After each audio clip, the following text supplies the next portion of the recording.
திருவாரூர்லேருந்து சாந்தி அப்படின்றவங்க எழுதியிருக்காங்க சுவாமிஜி.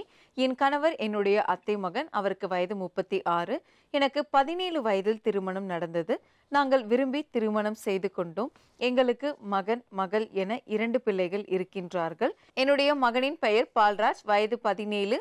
25/2/2000 வெள்ளிக்கிழமையன்று காலை 4:38க்கு துலாம் ராசி சுவாதி நட்சத்திரத்தில் பிறந்திருக்கின்றான்.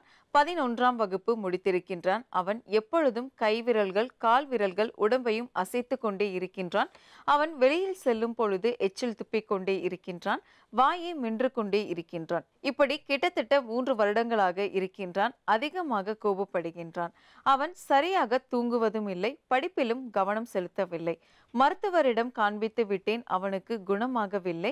நானும் அவனை அடிக்கடி கண்டித்து கொண்டிருக்கின்றேன். அவன் அதை கேட்பதாக இல்லை. இதனால் எங்களுக்கு மிகவும் மன உளைச்சலாகவும் கவலையாகவும் இருக்கின்றது. எங்களுக்கு என்ன செய்வதென்றே தெரியவில்லை. நீங்கள் தான் சப்தரிஷி வாக்கின் மூலம் நல்ல தீர்வு சொல்ல வேண்டும் ஐயா. சுவாமிஜி, உங்க மகனுடைய பிரச்சனை தீர்வதற்கு இவங்க என்ன பரிகாரம் செய்யலாம் சொல்லுங்க. சப்தரிஷி வாக்கியப்படி உங்களுக்கு என்ன பரிகாரம் பலன் வருது அப்படின்னு பார்க்கலாம்.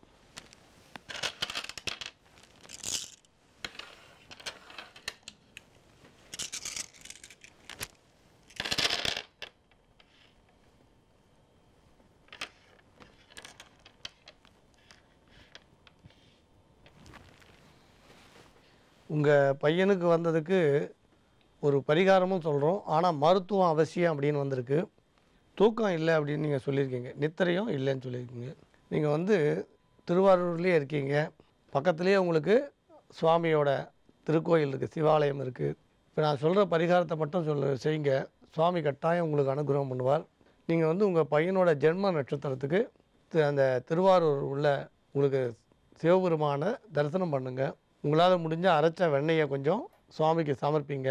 இது ஒரு நல்ல பரிகாரமாக இருக்கும். அடுத்து தூங்கு மூஞ்சி மரம், ஆங்கிலத்தில் ரெயின் ட்ரீ அப்படின்னு சொல்லுவாள். தூங்கு மூஞ்சி மரம் ஆங்கிலத்தில் ரெயின் ட்ரீ அப்படின்னு சொல்லுவாள். இதை வாங்கி உங்கள் பையன் பிறந்த கிழமை அன்னைக்கு ஏதாவது ஆற்றோரத்துலேயோ இல்லை மலை சார்ந்த பகுதியிலையோ பொது இடத்துலையோ தர்மஸ்தாபனத்திலையோ கோயிலுக்கு சொந்தமான நந்தவனத்துலேயோ 3 தடவை நடுங்க.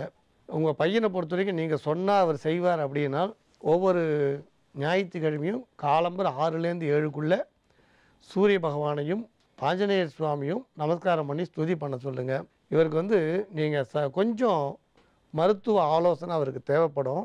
அதை தவிர நீங்கள் அவருக்கு ஆலோசனை சொல்லும்போது டாக்டர் கூட நீங்களும் இருங்க. ஏன்னா உங்களுக்கும் தேவைப்படும். எப்பயுமே ஒரு விஷயம் நம்ம புரிஞ்சுக்கணும். இந்த மாதிரி குணாதிசயம் உள்ளவெல்லாம்